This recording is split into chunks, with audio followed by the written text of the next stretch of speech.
So he like looked at me and he starts clapping his hands together and he's like, fight, fight. So I like, all right. So I balled up my right hand. I took a step and I threw my right hand as horrible technique as you possibly could, like a baseball. Yeah. And he just happened to look up. I probably would have hit him in the top of the head, but he happened to look up and I hit him square in the nose. Pow. And it was like squishing a tomato.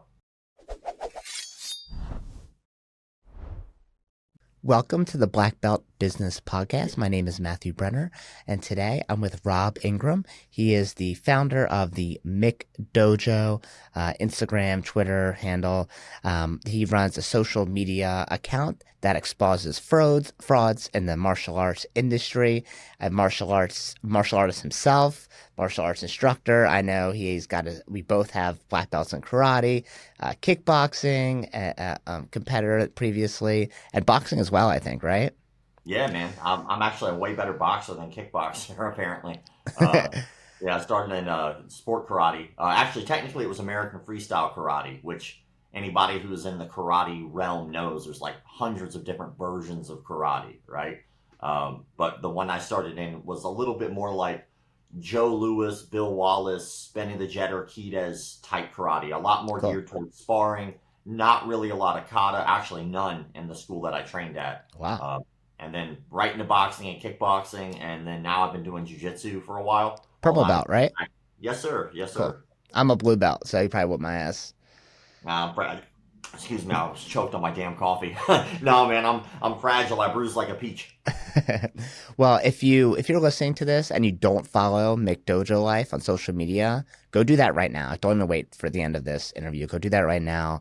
He has an amazing account. It's been it was popular before this, but shouted out by, I know Joe Rogan has over 500,000 followers. So, Rob, thanks for coming on today. Yeah, dude. Like I said, I love talking shop, so I appreciate you having me on. Like I always said, I do any show I was ever asked to do, so I've got 100% track record. Wow, that makes me feel so special. You know what? I'll do anything for anyone. So like, whatever. I guess I'll do this interview. So Yeah, Rob, what's your name again? so tell me, I want to hear about why you started martial arts. I know that you were getting bullied, but I want to hear more about that because I know like some kids came and like beat you up or something. Can you tell me more about that story? Like how old you were, like what specifically was happening in your life that you actually got beat up by a group of kids? Because when I heard the story, I was like, this sounds like a movie script to like The Karate Kid or something. No, I wish I'd have more money if I had a movie out of the deal. All I did was get an ass whooping. So when I was a kid, I was born with a cleft lip and palate. So I have what's called a bilateral cleft. So you can see I have two scars on my face. Mm-hmm. A lot of people who have cleft lips or palates only have one, right? And when I was born, the surgeries that you had are not as advanced as they are now. Nowadays, with companies like Operation Smile, for instance, you can't even tell if a child had it at all. Their surgeries are just so good. Their techniques are so advanced. I just didn't have that as a kid. So I was going into middle school. Elementary school was great, honestly. Every once in a while, you get a curious kid or a kid who was like asked questions about it. And usually no one was rude. They were just curious. But by the Did it time I look got the to, same way now as it did then, or oh, was the kid? absolutely not. Oh, No, it was bad as a kid. Like I was still undergoing surgeries all the way until I was roughly about 16. I think 16 was the last surgery I ever had for it. and So this is a genetic thing, or it happens at childbirth? Like when does yeah, this it usually? happens at childbirth. So Okay. just because you have it doesn't necessarily mean you're going to pass that on to your child. And neither of my parents had it. It's just something that happens.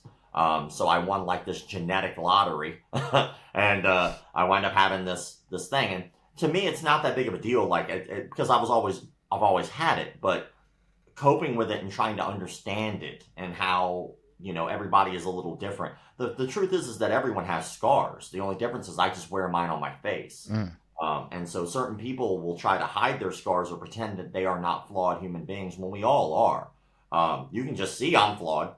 So it makes it much easier to say that I'm flawed. right. Where there are people out there who don't look flawed, they look flawless, and they try so hard to maintain that facade that they are flawless. Like, look, we're not. Like, you're just as fucked up as I am. Everybody is messed up some way or another. The only difference is you can see mine.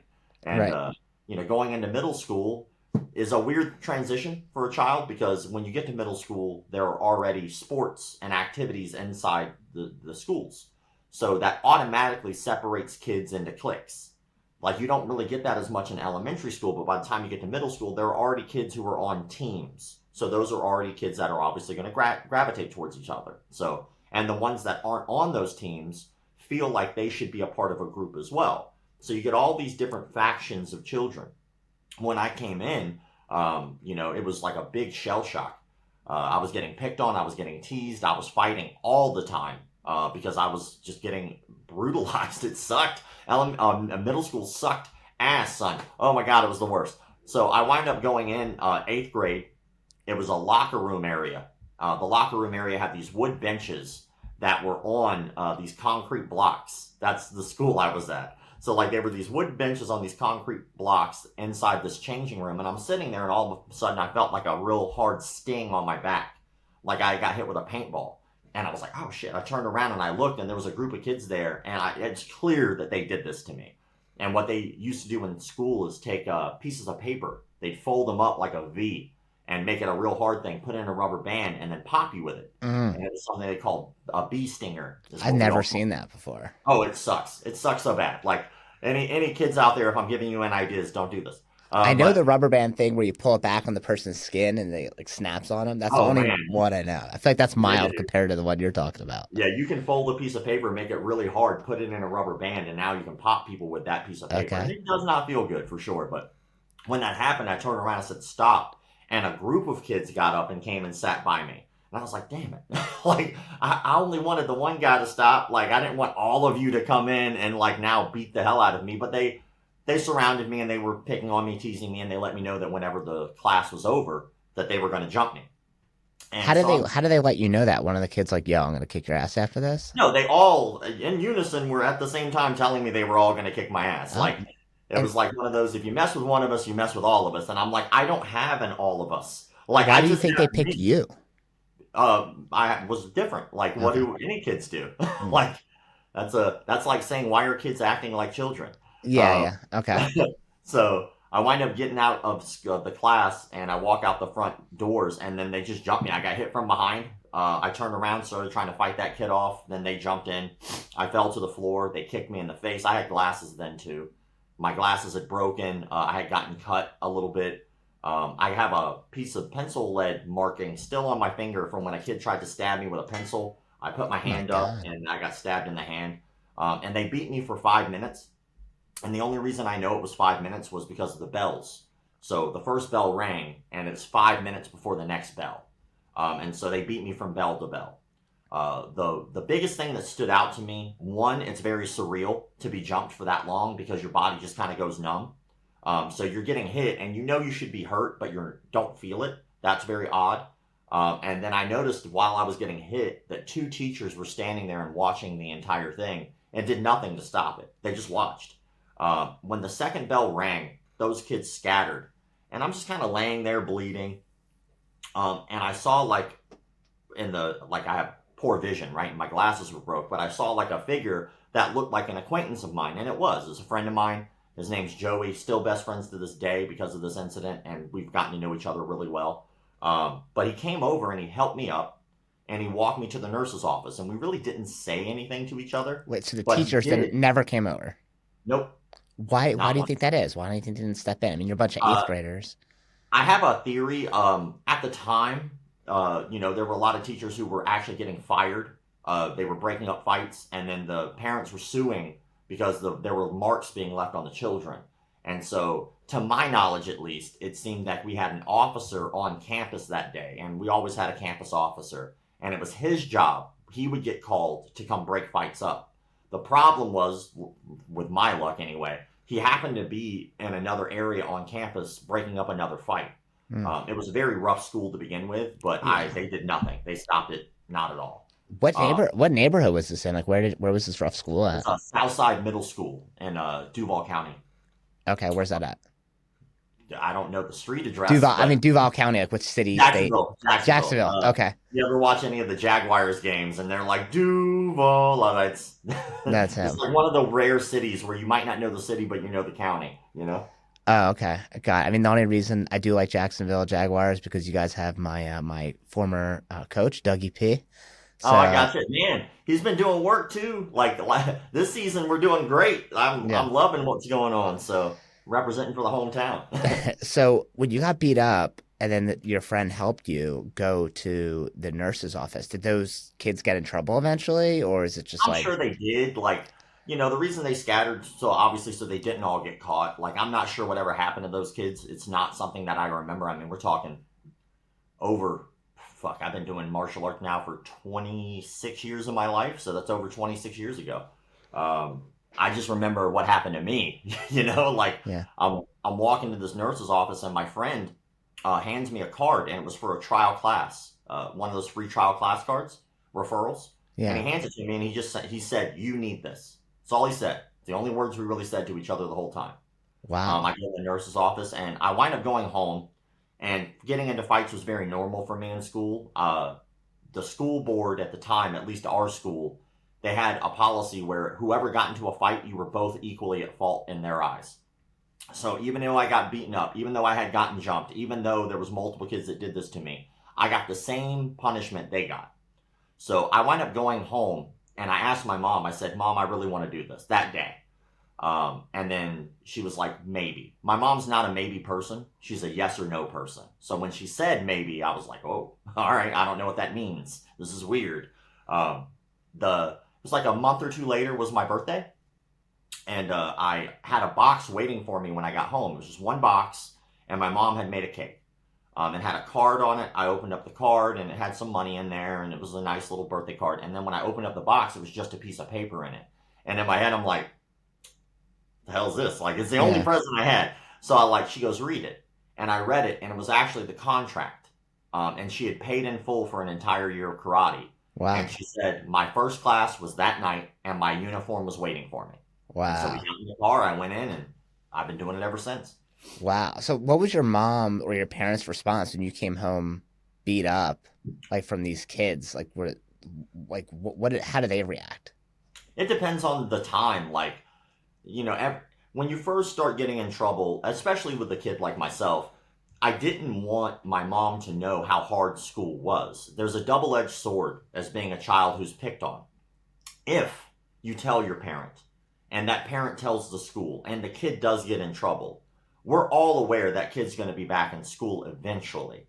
And we don't know what kind of life that child has at home. And statistically, we know that people who are abused at home take that out on other people. And so chances are good this kid, who might already have a bad life, goes home and is now in trouble. When he gets out of that and comes back to school, who do you think he's going to be looking for? Like, who's he going to take that out on? He's going to kick my ass again, and this time he's going to do it worse. So a lot of times I had to keep very tight-lipped about what was going on. Even with stories like that, I had to either pretend that I was sick so I didn't have to go to school. I'd have to lie to my mom so that way it seemed like it was more equal than it was. And it just looked like I was just getting in trouble at school. But I think that my mom's response of allowing me to do martial arts was a huge benefit for me. I think the biggest part of it was she didn't want me to do any other sports, which I always found funny. When I tried to do baseball, oh, well, if you get hit in the face with a baseball, you might have to redo your surgery, so we can't do that. Thought about football, same excuse. It was the same all the way down the line. But then when it came to martial arts, there was something about that I think my mom knew I needed. And the one sport I'm guaranteed to get punched in the face, she allowed me to do. I was like, all right, well, that's cool with me. Like, it was a cool experience. So when you started training in martial arts, did you tell your teacher, like, hey, this is what happened, I got my ass kicked at school, that's why I'm here? Or did your mom tell the instructor that? No, I just went. Like, a friend of mine was there. My friend Joey was there. So I had somebody that I knew, which was nice. It got me off the couch. I wasn't just sitting there playing video games all day, which is what I was doing before that. It gave me an outlet, which was really nice to have, especially with somebody who was getting basically abused at school. And then it's a very surreal thing. Martial arts is one of these beautiful things where when you step on the mat, everyone is equal. You're not equal for anything other than the fact that you're all doing the same thing. Yes, there are people who are better than you. Yes, there are people who have more experience. There's a hierarchy of who's in charge. But in terms of like your political views, no one cares. Your skin color, no one cares. Your sex, your age, no one cares. What they care about is, can you help me develop a skill and make me better at it? And can I help you do the same? And we all are there for the same reason. And it's this like really beautiful thing in martial arts that allows you to express yourself through combat and become a better person and help others become better people too. Mm. Yeah, there are other sports that do help you and give you some supplemental things like that, but it's not the same. It's not the same as actually engaging in physical combat with another human being. You learn a lot about yourself and a lot about another person in just a matter of minutes in a sparring round. So I'm grateful for that opportunity. So how, like every year, was your mom like, okay, here's a renewed contract for your birthday? He's got a box with a piece of paper in it No, every like single that year? was just like from there on, I was in, man. I was like Okay. there every day. Like it didn't matter. I was there for hours. I'd be there an hour before my class started. I'd be there an hour after my class was over. The school that I went to happened to have multiple dojo floors. So before class, I would hang out with my friends because there was a bunch of like kids, preteens, and teenagers that would hang out. Then we'd take class. I was about the same size I am now, but much skinnier. So I was a pretty tall, lanky kid. So I got put in the adult class immediately. I wasn't put with the kids' classes. I was just too big to be put into the kids' classes. So I went with the adults. And so after that was over, I'd either go to another room and we'd work on grappling. I'd hit a bag, we'd spar. Like I was there for class and always there for an hour afterwards. And I was there like Monday through Friday of the week. So how long did it take you to build confidence to either go back to school or feel like, hey, I know what to do if someone tries to jump me or hurt me again? I don't, it's weird because like people talk about joining martial arts to develop self-confidence. The thing is that they don't tell you that it's going to be something you're going to discover on your own. Like nobody is there giving you like a Gary Vee lecture on self-confidence when you go into a martial arts school. They're there to teach you martial arts. And if you happen to get the rest, you get out of it what you put in. So I don't know if that ever really goes away. Like your confidence is something you build over time. You all start with some level of confidence. It's just where you are on that spectrum. And if you have poor confidence, you build that up over time. And something that's very empowering is knowing that, well, if I fought a grown man on Tuesday in a sparring class, what the fuck is this kid going to do to me? Yeah. Like, what are you going to do? Or if you want, like I started fighting in bars at 15. And so the first guy I ever fought was 30 years old. And so by the time Wait, stop, go back. You started fighting in bars? Yes, sir. Like where people go to drink alcohol, that type of bar. Yes. Yeah, like Okay. there was back in the day there was something called patron boxing. I don't know if you remember patron boxing or not. So it got really famous from the Tough Man contest where they would just like hype up these amateur boxing events. Where like this guy's a plumber and this guy's a lawyer. They're gonna get into the ring and they're gonna fight. Like it was just amateur boxing, right? Yeah. And so, but nightclubs at the time were putting rings in bars. And they would just let anybody sign up the night of. And the place that I used to fight at, it started at Club 5, but I was 14 then. That's where my instructor set himself on fire. And then after that, I went to the Club Plush. It was Plush Entertainment Complex. And they had these nightclub fights where anyone can sign up the night of. And I told my instructor, I was like, well, this would be a good opportunity for me to fight. He's like, yeah, but this is like, no one in that bar is going to be your age. And I was like, I still kind of want to do it. And he was like, since he was the promoter, he was like, I'll tell you what, if you get your mom to sign a permission slip, I'll let you fight first, but then you have to leave. Wait, so your mom's going to sign a permission slip for you to go to a bar and fight a random grown man? Yes, and she did. Oh my God. Okay. Yeah, I'm a pretty damn good salesman, even as a child. I was a pretty good salesman. So, why do you think your mom allowed you to do that, or how did you sell her on it? Well, one of the reasons, the biggest things for me in martial arts when I first started was specifically learning if this would apply in a real fight. Right. Now, other than going to a martial arts tournament, which at the time, the only ones I could really do or was aware of because I was fairly green, was the local point fighting tournaments. Well, point fighting is not fighting. Right. Point fighting is a game of tag. And yes, you can hit each other pretty hard in one shot. Look at Michael Venom Page or Stephen Thompson, for instance. But whenever you're actually in a point fighting tournament, it's just a game of tag you're playing. So it didn't feel real. And so I had done that for a while and I was like, you know what? Like I want something real. I need something visceral. Like I need to know what it's like to fight another human being if this will work. And this was an opportunity. And I told my mom, I was like, look, Mom, I'm there with, my best friend was there. I'm there with his mom is there. My instructors are there. It's clearly a safe environment. And I was full of shit. Like, there's nothing safe about this fucking bar. But, I It's convinced her, and yeah, I she was gonna signed say it. you're 15 years old fighting at a bar. Mom, it's totally safe. I promise. Yeah, like it What could was, go wrong? yeah, what could go wrong? Like the multiple concussions I had. But I actually have one of my 2-on-2 fights from that bar on YouTube. A piece of it anyway. Wait, so I don't understand how this bar, I mean, obviously this doesn't exist anymore, but how they allowed kids to fight grown men at a drinking establishment. Like, Well, no there way would weren't that. kids. There was just kid, You were the but only kid. Okay. I was the only kid. Yeah. Like, but my first guy I ever fought was like 30 years old. Like, I walked up on the scale, like I'm scared as shit because you weighed in the day of. Like, I just walked up on Oh, the they're scale doing and weigh-ins. Wow. Okay. yeah, the day of because they match you up, kind of. They were like, well, you guys look about the same, and you're about like 15 pounds different. Are you cool with that? And like the other guy's like, okay. So Yeah. I step on the scale and I asked Miss Connie, which was my instructor's wife.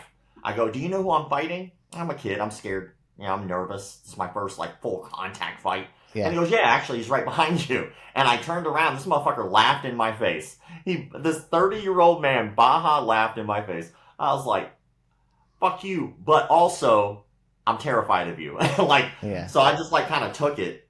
And I remember going, there was like, and where that weigh-in room was, there was a green room because of the plush was like had a stage. And on that stage, there was a green room area and a second small green room. Well, the small green room was where we did the weigh-ins, and the other big one was where all the fighters warmed up. Whatever corner you were in, you all warmed up in that same room. So that room was tense all the time. Also, they only have one bathroom in that damn thing, so like everyone was taking a shit in the one bathroom, so it smelled. It was like rough. So I had to get away from that. Like, and then I found like this little hallway. So like if you walk out of that green room, there's some stairs that go down into like a little area that had a storage room. So I just went down there and I'm shadowboxing, trying to get away from like all the noise, and I'm scared shitless. And as I'm shadowboxing, I could hear someone on a cell phone talking about how they already won their fight. And that was like really weird to me because I had to be the first fight and leave afterwards. So I like peeked out of like behind this little area and I looked up and it's the guy I was supposed to fight on his phone talking about how he already won. And I'm like, what an asshole. Like, no, you didn't. Like, we haven't fought yet. Like, he was that confident. So we get into the ring. I'm falling apart nervous. The bell rings and he runs across the ring at me. I'm like, I'm a kid. This is a grown man. So I like go into like a standing fetal position. I just cover my head and he's just unloading, right? He's throwing everything he has. And I'm just kind of bobbling left and right, not throwing any shots. And then, I don't know, maybe it was like 25, 30 seconds later, it just stops. And I like open my eyes and I look over my gloves and I'm looking and my instructor's in the ring and he's like looking at me dumbfounded like I'm an idiot. And then he looks over at the other guy and the other guy is so gassed. He has his hands on his knees and he's just sucking air. He doesn't have anything left. He's just some dude. He's not like a pro fighter. Yeah. So he like looked at me and he starts clapping his hands together and he's like, fight, fight. So I like, all right. So I balled up my right hand. I took a step and I threw my right hand as horrible technique as you possibly could, like a baseball. Yeah. And he just happened to look up. I probably would have hit him in the top of the head, but he happened to look up and I hit him square in the nose. Pow. And it was like squishing a tomato. Yeah. And his nose just like starts leaking. And then I was just able to do whatever I wanted for the rest of the round. And it wasn't because I was a better fighter, I don't think. It was just because he was so winded.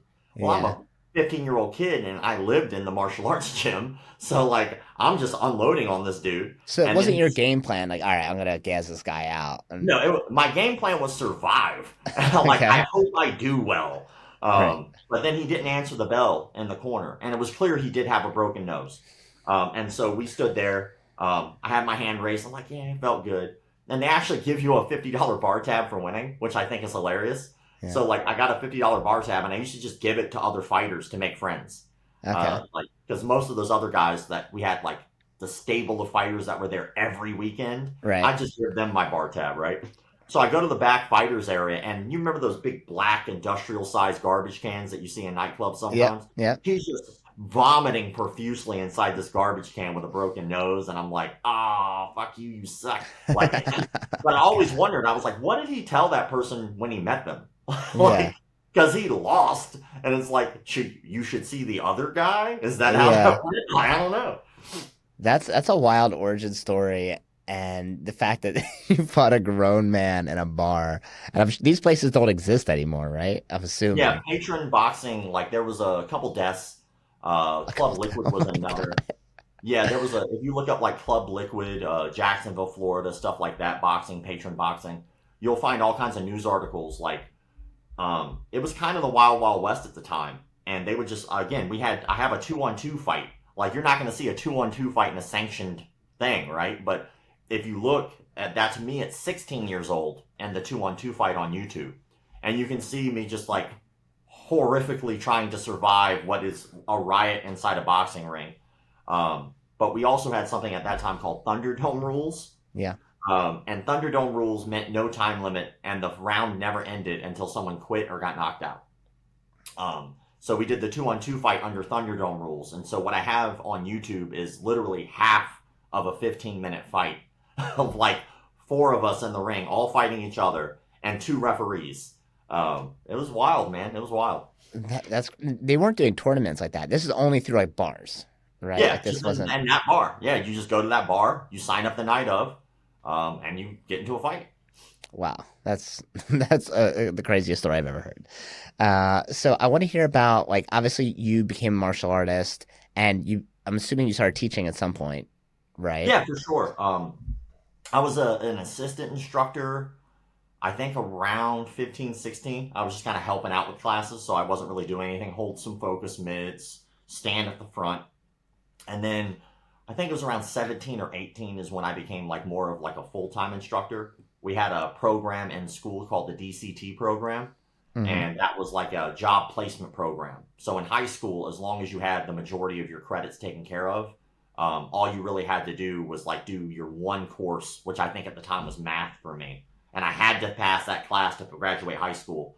And then for the other half of your day, you can just go to work. So like we had our instructor sign off that we were at his job. We really weren't. Like we worked at UPS at night. So like Mm. what we would do is we would just go train, and then we'd leave. But eventually, I became a full time instructor there. So at Around what 17. point were you transitioned from obviously you were a martial artist and became an instructor, and then at some point you started McDojoLife. So I guess what about exposing martial arts fraud or martial arts pedophiles? Like, why is that so important to you? It I don't. It wasn't at first. Like I was just teaching. Like I was a full time instructor. By that time, I was no longer in karate. I was transitioned over to jujitsu. I had owned a martial arts studio for about 4 years, and I got bought out by this jujitsu company. They bought me out. I worked for them. I created their striking Wait, program. how did they buy you out? They just found you, or No, like you? I was already training there, and they liked the business model I was using. So my business model was not brick and mortar. It's what you would call like a satellite program. So I would go to classes and teach on site, and I would make hand over fist money just going to programs that were already existing and teaching there, like YMCA's, high school, private schools, pre-K programs where you go in and teach like a 30, 45 minute pre-K class to kids. So So you I was had a brick going, and mortar school, or no, totally no? So what did they totally, purchase then? they purchased the business model. So they wanted to learn how I was doing this. They had no Okay. clue how to set it up. So they were like, we want you to do that for us. And I was like, I'll do that for money. I was like, Yeah. but I have a company here that's already in existence and I'm not going to just dissolve that. So what do you want to do? Like, you have to buy it. So if you want to buy me, like, you're going to have to, you have to take me out of that opportunity to make my own money. I'll wind up working for you doing the exact same thing, and I'll be like almost like a general manager teaching instructors how to do this. And Got, so so I how much taught. did you sell that for? Or that I don't idea? remember. Well, one, I'm not going to give you all my information about my business, but Oh, two, I okay. don't remember. So Okay, okay. Got it. It's like, so do they still operate or? yeah, that program, they don't do satellites anymore because I'm no longer there because of McDojoLife. So I showed them how to do it. They did it for a while, and then they just changed their model. So at first they had one business, and then they were going out and teaching at satellite programs like I did. And then they decided that they wanted to open up multiple locations, and then they spread their instructors out so thin that they weren't able to continue to do satellites. Okay. That makes sense. So then at what point did you transition to McDojo being like a huge part of your life? Well, it was like a weird conversation I had. So I got called in to work to teach, and I usually didn't teach that particular class. It was like a Wednesday noon class. Okay. And my instructor, who's never sick, by the way, the man's a goddamn machine. I don't know how he does it, but he was sick that day. He calls me in and he's like, hey, will you come teach this class? So I teach the class, and then when everything's over, because it's noon, either guys go right back to work or they have nothing to do. So the guys who have nothing to do, they just kind of hang around and we chit chat for a bit. Right. We got on the subject of McDojos. And it, like, Bullshito at the time was like a forum that a lot of people were on, and they were just kind of like, it was kind of like a forum where you just talk shit. That's all you really did. Whether it was like an actual McDojo or not, it didn't matter because people were just going there to just spit vile. Okay. So we wind up getting on that subject, but there was a guy there who was only his second class ever. So he did a trial class, and now his first official class as a member. And everyone left, and he like kind of stayed back, and he's like, hey man, I'm a little embarrassed. I'm a little new. I heard y'all say the word McDojo a lot. He goes, I don't know what that is. And I was like, oh, and I kind of explained it to him in a vague way, a lot more vague than I understand it now. And he just asked me a simple question. He goes, why doesn't anybody do anything about that? And I thought about it. I was like, I don't know. Like, I really don't. There's no regulating body to martial arts, period. It does not exist. You don't need any specific resume to open a martial arts school. You don't need to know martial arts to open a martial arts school. There's no one that's going to come by and check on you to make sure you're doing everything you're supposed to be doing right. It doesn't exist. Anyone can start a martial arts school, regardless of if you know what you're doing or not. And so I couldn't stop thinking about it that night. And I've been in the industry for a while at this point, and I was like, this is a question no one's ever asked me, at least. And so I start looking into it, and I realized, like, wow, there's actually quite a few of these. So for a hobby on Facebook at the time, I was just like writing long form essays, like news reports, like this school lied about this is why, and all that good stuff, right? And no one actually watched that shit. Like, no one actually was like paying any attention. I was just doing it because it was like a hobby, right?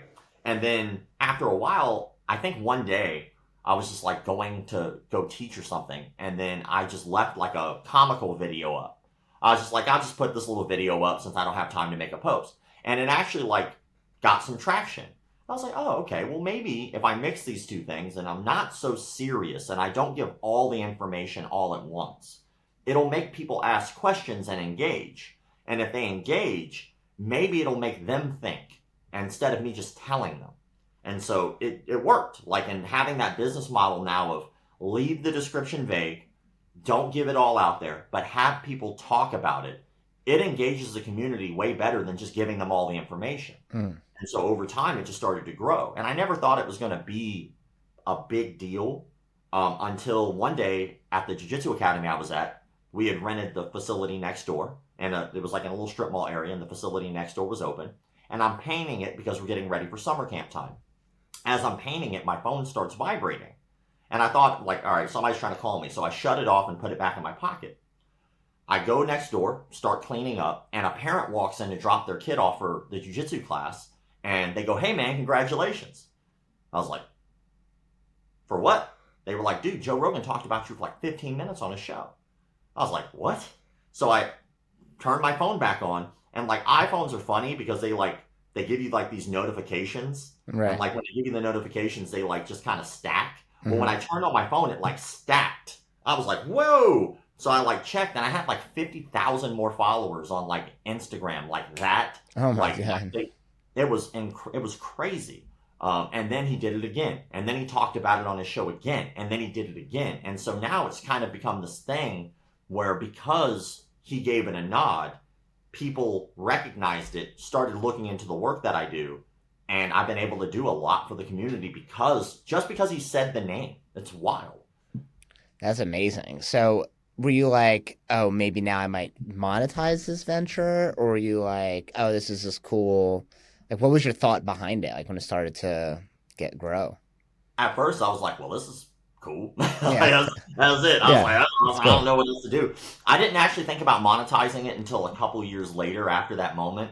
Actually, I met a friend of mine. He like helps out. He does finances for a living. So I asked him what he was doing. I actually had like a little bit of a business plan. I was like, I think I can actually do something with this. And I was like, what are you up to? He's like, I'm at the strip club. So I like took my business plan. I went up to the strip club, and me and him are having a conversation with it, like right there. And he was like, I actually think that this is That's where I really have vital. all my business meetings. All my As you strip should. clubs. Yeah. As you should. You're there, you got atmosphere, Yep. Perfect atmosphere. keep shit right, Good ready to go. lighting. So literally in a strip club is when I decided to do it for a living. Right. Wow. Okay. And then what changed about the business model that made it for a living? Now you do sponsored posts, or like how does that usually work? Well, so I started looking at it like I would look at a martial arts school. So if you look at a martial arts facility, right, you have pillars of income. You have certain things in your studio that will allow you to generate more income. One of which is like your pro shop. Well, online, we have a pro shop too. You're like your apparel sales. Okay, so we have pro shops. All right, what else? Well, if you have business to business inside your martial arts facility where you're working with other businesses, well, we have business to business as well. And I started looking at it as if it was a martial arts school. Well, these aren't my followers, these are my students. So if I look at it like that, how do I get more students in, which are leads? How do I convert them, which is to get them to sign up to become a member? And then how do I keep them, which is your retention? And you can run a martial arts school just with those three numbers. If you know your lead generation, your conversion rate, and your retention rate, you're running a successful school. Most gym owners don't even know what those numbers are, Yep. which is why a lot of school owners fail, is because they don't know the basics. So I just started treating my social media as if it was a martial arts school, and it just works. Like it's identical. There's almost no difference. Well, when people come onto your page, well, there's like I'm not giving you money by becoming a follower, right? I'm giving you engagement, which is going to help you run ads. So, what about how do you monetize, like I say, a lead for McDojoLife? Is it through consulting? Well, I mean, Is it through? well, technically, like my conversion for me, Instagram is a lead, and I get paid off of that lead because of sponsors. Okay. So by having a lot of followers, right, organic followers, every time I put out like an ad on every post, so if you look at the description of any post, that's ad space for me that I can sell. Right. But the conversion for me to get them to be a student is to get them to go to my YouTube channel. If I can get them to go to YouTube, now even if they don't ever buy anything, they're constantly watching these ads because that's what YouTube does. So it's automatically generating an income that I can measure and monetize and try to convert. So once someone's gone from Instagram to YouTube, now I need to get them to retain. I need to keep them there. But also, are they going to buy a t-shirt? Are they going to buy the book? Are they going to watch the movie? So there's almost like stages of converting, or like upgrading would be more what it's like, right? So getting them from Instagram to YouTube, that's a conversion. Now they're a student. Getting them there and keeping them there, now I need to lean on their pro shop sales or upgrades. And that's exactly how you would run a school. Once somebody's become a member of your school, how else are you monetizing them being a member of your school? Did they buy a t-shirt from you? Well, that would help, wouldn't it? Did they buy gloves from you, or are they buying it from someone else? If they're buying it from someone else, you yourself as a business owner did not make it an easy transition for them. Right. Either by you sold it for something they could not afford, you didn't add it into a package, you didn't make it easily accessible for them, or you didn't entice them enough. And so it's all the exact same thing. So now that obviously you're monetizing it, your goal is to get people from Instagram into YouTube and get one of those channels at least so you can monetize. You're still teaching martial arts full time? It's like a full time. No. Okay. McDojoLife is now full time. It was about Very cool. 4 years ago I was able to go full time with McDojoLife. Good for you. Was that scary at the time because your whole identity was martial arts? Fuck yes. Yeah. And Okay. like it's a weird thing, man, to dive. I've been doing martial arts since I was 12. So like all of a sudden going, that's not going to be my full-time job as an instructor was a scary thing. But I got to tell you, it ain't that bad. Like the only thing that makes it scary is how fickle and how often Instagram, YouTube, social media changes. That landscape is constantly changing, and you have to stay up on your game in order to move with the times. Whether it be getting on board with a new social media platform and understanding that one has potential. Because if you don't get on board with like a newer social media, what will wind up happening is you get drowned out. You don't want to be a part of the big wave that comes in. You want to be a part of the first wave that comes in. And then you're already established. So when the majority comes and joins now and they realize it's not just a fad, they start flooding your socials. But if they're already there, chances are good they are probably already stuck in their ways, and they're probably already following the things they want to follow. So if you show up to the party late, you're an afterthought. You have to be there first, and you have to be established, and you have to work on it. But Instagram is fickle when it's monetization. Like at first, it's like, we're going to do badges for like 6 months. And then they're like, all right, we're not doing badges anymore. It's like, we're just monetizing reels. But there's no one for you to talk to if you fuck up. So it's like, there's no real way to make it a business unless you diversify hard and you really start putting emphasis on not being an influencer, but creating a business. Just making content does nothing for you in the long run. You have to use it as a stepping stone to do something else. Yeah, like a lead generator or something. Yeah, like it's almost like a glorified email list is really what social media is. And what you do with that information, that data that you have, is what's going to allow you to grow in business. And I've been very fortunate that my fan base is very vocal. So they'll say, we wish you would do this. And then they say it enough, and I go, okay, I'll take that little note. So I never even sold apparel until somebody was like, hey man, how come you don't have a t-shirt? I was like, I didn't know anyone would buy one. So I was like, all right. And the logo at the time was like this really horrific, terrible logo I would never wear. So I took the time, got somebody to actually make me a legitimate logo that meant something that I would wear. And then now I love it so much I even got it tattooed on me. Nice, nice. It's a part of me now. It's the brand and me are not separate. I cannot. But it's like a cool thing. Like if you really listen to your followers, even the assholes, they're gonna give you information you need to know, because what we're seeing is from our eyes out. They're seeing outside in, and that's what you want to see. You want to see what the public perceives your brand as. You want to see what they're asking you. You want to be able to provide that, because that also not only helps you with lead generation, it helps you with retention. Like if you ignore followers long enough, they will just stop following you. You have to engage. You have to. So one thing I'm really curious about is, has any other martial arts schools or associations approached you and been like, hey, can you grow our social media account? Yeah. Yeah. So I've been doing consulting now for roughly about the same amount of time I've been doing McDojoLife. Oddly enough, they went hand in hand. It was so weird. Like I would see in comment sections, people would be like, hey man, how come this fraud has so many students in their seminar and I can't get people to show up to my school? And I kept seeing that, and I was like, I can actually probably help. So I'd start reaching out to these people individually. I'd be like, hey man, well, I heard you might need help with that. I've actually been doing this for quite a while. I might be able to help you. I grew up here in Jacksonville. And so one of the perks of growing up in Jacksonville was we had people like Bill Clark, who was one of the forerunners of martial arts business, and he was friends with my instructor. So there was so many times over the years where I'd be a fly on the wall for their conversations or go to their seminars and learn. I don't agree with everything that he says. I don't think that everything that he does is ethically right in business, but there is definitely something to be learned, even if it's with what not to do. And so listening to that over the years and having access to things like MAIA, Martial Arts Industry Association, back in the day having access to NAPMA, North American Martial Arts something, I don't remember. Yeah, I know NAPMA. And then there was all these other organizations at the time. Now it kind of seems like there's less. You have a lot more independents that are doing their thing now than big. And even in MAIA, I think that they can improve leaps and bounds. But I was a speaker at the Martial Arts Super Show, the last one that they had in Vegas, about social media growth. And so having access to network with those people allowed me to have a lot more information about how to run a successful school. So I started just reaching out to these people, and they just started paying me for consulting. And I'm probably the cheapest consultant there is in the game too. Because it's a pillar of income for me. It's not the income. Right. That's really, really cool. So now that you're obviously posting all the time, and I know that sometimes you're posting horrible things like, pedophiles in the martial arts industry. Sometimes it's instructors that are abusing their power by hitting kids. Like there's the one with the, I think it was in Egypt or something.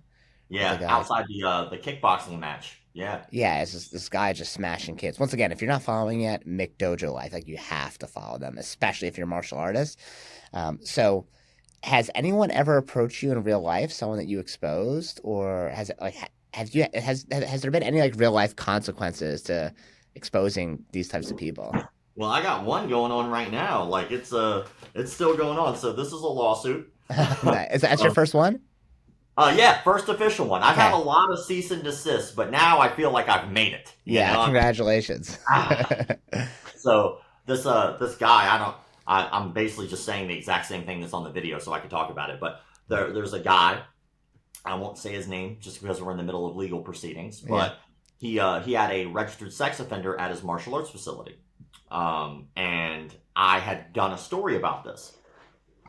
So he decided that he was going to sue me for defamation because he says that I said that he knowingly hired a registered sex offender. I did not say that. What I said was he either knew or he did not know he was a sex offender, and that is true of anything. You either do or don't know anything. Yeah. So, like, the guy is upset about this. What's really strange is the way that this guy approached it.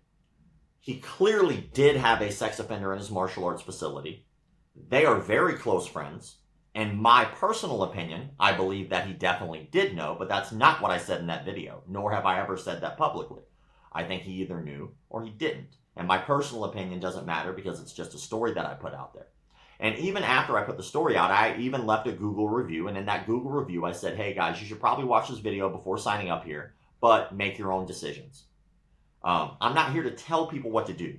Like, I'm not here to tell people don't go to this person's facility. But what I am here to do is make sure that people are aware of the facts and the truth, and then they can make their own educated decisions. But I'm blown away. The guy still, to my knowledge anyway, has not publicly apologized for having this dude in his facility. It's bonkers. Yeah, that's wild. Like for all the consulting I do, and for the schools that we have in in our martial arts family, every single instructor, whether it's anyone who's over 18, has to be background checked. I don't care As you if they should. come in once a week to help out with a class, they help out with a 40-minute class, or they're there full time. They need a state background check, a federal background check, and a child clearance. And if they don't have that, they don't go in the payroll and they're not an instructor.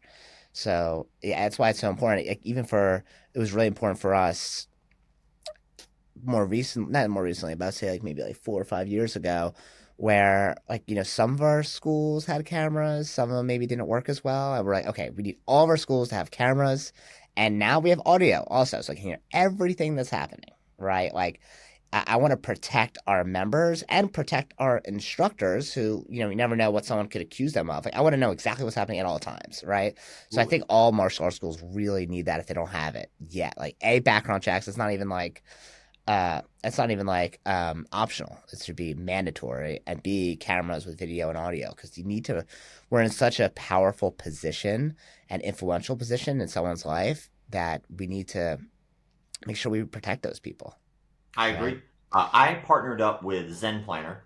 Everybody has different CRM systems, Yeah. right? Yeah, Perfect Mind, Mind, Body, Zen Planner, Yeah, all yeah. that. Rainmaker. I used Rainmaker a shitload back in the day. Yeah. I sometimes I have nightmares about Rainmaker. I'm not saying they're a bad company, but I'm just saying I was on that computer inputting stuff all the We time. used to have them too. Yeah, we used so, Zen Planner now in the past as well. Yeah. So I partnered with Zen Planner. They actually built my website out. We haven't launched yet, but on that website, there's actually a search feature, and it has a list. A comprehensive list. I'm still working on growing it. Obviously, I want to make sure that it continues to grow. And there's an option for people to send in their own. But if a martial arts instructor by name, if they have been convicted or tried for a crime, especially sex offending, and then where their school is and what state it was in. Oh my And then you God. can click on them and it'll bring up the articles that have been written about them, or it'll bring up the news story that I myself have covered.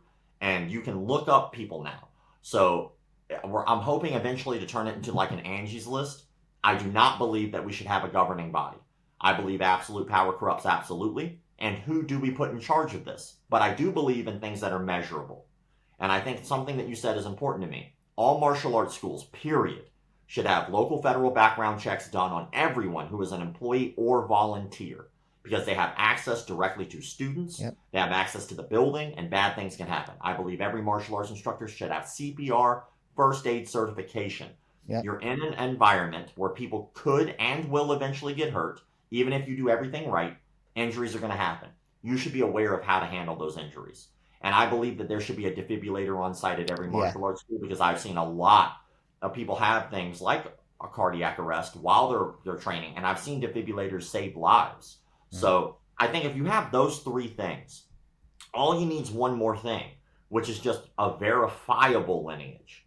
I can verify that you yourself received your belt from so-and-so. Whether or not you're good or not is subjective. That's semantics. Like, good as compared to who? Because if we're saying that you have to beat Gordon Ryan in order to be a black belt, there'd be no damn black belts. Right. Right? Like, let's just be honest. Yep. So skill is subjective. So many people put skill on the pedestal, but not business. If you run your business well, like your martial arts school well, I don't think that's a McDojo. And that's the problem with the term. So many people use the term to basically say that the person's running a good business and that's all they care about, which is bull. That's a load of crap. If you run your school like a business, what will wind up happening is by proxy, you will make your students better. Because now you're looking at things that are measurable. You're not going, good job, you won that gold medal. You're saying, hey man, you did a really good job. I noticed that it took you about a minute and a half to get in there and get the job done. Let's go back to the gym. Let's work on trying to get that cut down to about 30 seconds, okay? I noticed you gassed out at about 2 minutes out of a 5-minute round. You measure things now because that's what you do in business. Everything's measurable. When you don't care about the business side, you typically don't care about the students. That's just a fact. If you don't do 246 calls, how does your student know you even give a damn about them? Yep. What, you're only going to call them when they're late? Hey man, I noticed you haven't been here in like 3 months and you're late on payment. Like, you should pay us. Like, that's somebody who doesn't care because they didn't run it like a business. Local federal background checks. A business would do that.